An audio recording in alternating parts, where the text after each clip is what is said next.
Hello, welcome. I'm Tim Hunt, the head of RaboResearch for Rabobank here in Australia and New Zealand. We're live streaming from the F2F event here in Cockatoo Island, Sydney. And I have the pleasure of interviewing now Professor Toby Walsh, who's just stepped off the main stage here from the University of New South Wales and specialising in artificial intelligence. And Toby, I noted, ranked one of Australia's 100 most important digital innovators. So welcome to live stream. Thank you for having me, Tim. Yeah. So why don't we kick off by explaining what artificial intelligence means in the base concept? That's a great place to start because there's a lot of misconceptions that people have about what AI is.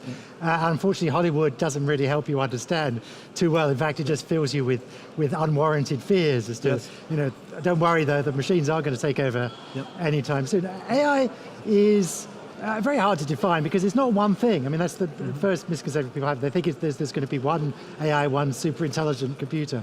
And there's a whole bunch of technologies that help us do things that when humans do them require some sort of intelligence. And it's already starting to be a little part of our lives. So every time you ask Siri a question, that's a little AI that understands your speech. It requires a bit of intelligence to understand what you're saying, then looks up the answer on Google. Every time that you ask Google Translate to translate English into German, that's another little AI that's understanding your written language and then turning that into German. Every time that Amazon gives you a book recommendation, it's another little AI that understands what sort of books you like, what sort of books that other people like you will like. So it's a whole bunch of things. We've still got a huge way to go though before we can build machines that match our human level intelligence. The AIs that we build to tend to do one narrow task. They can read X-rays better than human doctors. They can, do one narrow task like drive a car down like the highway. And you can actually go out and buy yourself, an autonomous Tesla today. Not on my salary, I can't, Toby, but one day perhaps. Or a top-end Mercedes. And at least on the highway, they can drive without your attention. It's still a way off, though, before they can drive around the town. Driving around the town's a more challenging task. People come at all different directions. There's cyclists, there's pedestrians. It's not like driving down the highway where all the cars are going the same way. So there's still a way before we're going to have fully autonomous cars. So one thing that's clear from the examples you're giving and the origins of artificial intelligence, it seems to be a technology that's developed in industries outside of agriculture, but it's starting to find its way in. And you gave some examples where perhaps artificial intelligence will find commercial application in ag before other sectors. Yes, agriculture, I think, is fair to say, hasn't been the most rapid adopter of technology. But there are certain areas you could look at. So if we go back to the autonomous driving, if we look at autonomous tractors, well, actually, my colleagues who are developing autonomous cars, I think, would love to be developing an autonomous tractor because it's a much easier problem. Cars are driving at 120 kilometers an hour. Tractors aren't driving, they're driving at 20 kilometers an hour. Cars are driving down the road with other humans driving who are unpredictable. Tractors are driving on a field, maybe on their own. Tractors, you can always see the sky when you're out in the country. So you've always got a high precision GPS signal, so you can tell exactly where you are. When you're trying to build an autonomous car, it's driving in the city, it's driving under a bridge or through a tunnel, or in one of the canyons between two skyscrapers, it doesn't get a very good GPS signal. So it has to be able to drive despite not having that good positioning. So actually, I think in some sense, it's an easier problem. So do you expect rapid adoption of artificial intelligence in the next, say, 5 years even in the ag sector? Well, I think the challenge is that, buying yourself an autonomous tractor is going to be an expensive capital investment, the capex for doing that. And so actually, if you look, the smart companies are looking at how they can take existing tractors and augment them with the appropriate technology to turn them into autonomous. So you don't have to go out and buy a whole new tractor just to get it to do some of the driving itself. But I think the easy wins are going to be much simpler things. You are starting to see some very cheap sensors. Solar-driven sensors that you can put out in your fields that can collect the data. The point, one of the important things to take home is that this is all being driven by data. If we don't have data, we can't make better decisions. And we're starting to be able to actually be able to provide sensors at a cheap enough price point that you could imagine instrumenting bits of your farm to collect that data so you can make better decisions about where to put the fertilizer down, where to water, so that you make better use of that and get better crop yields from your farm. And so it's going to be those simple things where you're making better decisions driven by data. And so but you're going to be able to collect that data cheaper, quicker, easier soon. Toby, one of the striking things you put up in one of your slides was that the biggest gains to artificial intelligence may accrue to the United States and China. I was interested as to whether that's just a function of the sheer size of their economy, or there's some way in which those countries will be better placed to capitalize on AI than Australia. Well, there is a bit of an AI race going on, and there's huge, great investments in the US and especially in China. I mean, it's amazing to see the investments. I mean, one tech company, one of the tech giants in China, Alibaba, is investing $15 billion over the next 5 years in AI. And just to put that in context, that's 10 times what France is investing, just one of the tech giants.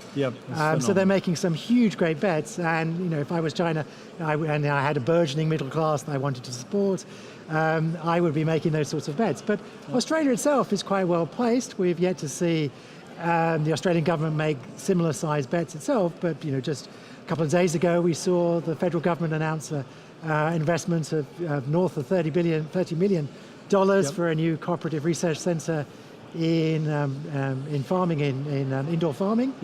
7 regional centres, for example, here in New South Wales, around Badgers Creek, close to transport hubs, close there to the airport. Where you're going to be able to do indoor farming. And that is an area, of course, where AI is going to have immense impact, because it's much easier to control. You can control the lighting, you can control the temperature, you can control the environment much better than you can out in the field. Collect all the data again, it's going to be much easier out there. So you can actually grow some really high quality crops, vegetables and fruits, and of course people like the Chinese are willing to pay top dollar for those sorts of things that we can get them to them. But therein also seems to lie one of the risks, Toby, because it seems to me that not everyone benefits from technology equally, so there will be a race to see who can develop it and adopt it first. Australian agriculture in broad terms is more extensive than intensive, and dairy is a classic example. Most of our cows are outside, except when coming to milk. Most European cows are inside, where things like AI, facial recognition, might be more readily deployed than in broad, extensive farming. Is there a risk that others gain more from us out of this? There is a risk that others will gain more, and I think we need to see the government making sensible policy and investments to ensure that we're not left behind. Equally, the technology does actually help us tackle that curse of distance. I mean, so we'll have autonomous, we talked about autonomous cars, but we'll have autonomous trucks. That will transform the cost benefit, the cost economics of trucks, because now sort of that truck being just driven for 8 hours and then the truck driver having to stop and rest, those trucks can drive 24/7. It will change the fundamental cost. That's a great point. So one of our challenges will be well placed to be solved or addressed by AI itself. Yes, we'll see convoys of trucks that can slipstream each other. It's much more efficient in terms of getting through the air. They'll be able to drive 24/7. They won't need to rest every 8 hours. So that expensive asset will be being used much better. And so the cost of shipping the goods to where it needs to be will go down. So that will help counter some of the traditional challenges, the curse of distance that we have here in Australia. So Toby, what you've discussed is it's highly stimulating, it's exciting, we can envisage and already see dramatic changes in many sectors. Our clients often ask us, particularly primary producers, what should I be doing now regarding this technology? Is it a matter of a farmer staying informed and just looking at what's coming? Should they be rushing to early adopt? What would you advise them to be doing in terms of looking at this space? Well, I think you need to inform yourself. First and foremost, you have to start trying to understand these technologies, things that none of us were that familiar with. So certainly, when you were back at school, it would be not those sorts of things. But I think you need to start dabbling. And the good thing nowadays is you can actually start going out and buying yourself some cheap sensors. It's all, as I said, being driven by data. So you need to start thinking about where am I collecting enough data to be able to make better decisions about how I'm using my farm? And if I don't have that data, what's a simple way, what's a cheaper, cost-effective way that I could get some of that data, and then I can start, plugging that into my laptop, using that to actually try and make some better decisions, see the returns that I get. There's some cheap wins you can make by just making some better decisions. And does that, as we start to get into second round impacts, does that mean the skills on farm are going to need to change, and farmers are going to need to get upskilled on this, or deploy people who understand these technologies to help manage that data you're talking about? Yeah, you're going to have to either get yourself familiar with handling perhaps a little more data than you're used to, or you're going to have to find someone in your farm to do that for you. That's a matter. But there's, the good thing is there's plenty of resources out there. There's plenty of MOOCs, online courses you can do to just to start dabbling with this stuff. The early stuff to do, the cheap wins, are actually things that you could imagine doing. If you've got an evening, you go home and get yourself a bit better informed and start making some decisions. Okay. Toby, thank you very much for joining us here today at F2F to speak about artificial intelligence and the importance of it in shaping our future. You have promised us that it will not take over the world, so I hope if we're back here in 3 years' time, I'm still interviewing you rather than the Rabobank robot. You mean Pepper over there in the corner? Exactly. I can feel her breathing down my neck. Thank you very much for your time, Toby. My pleasure.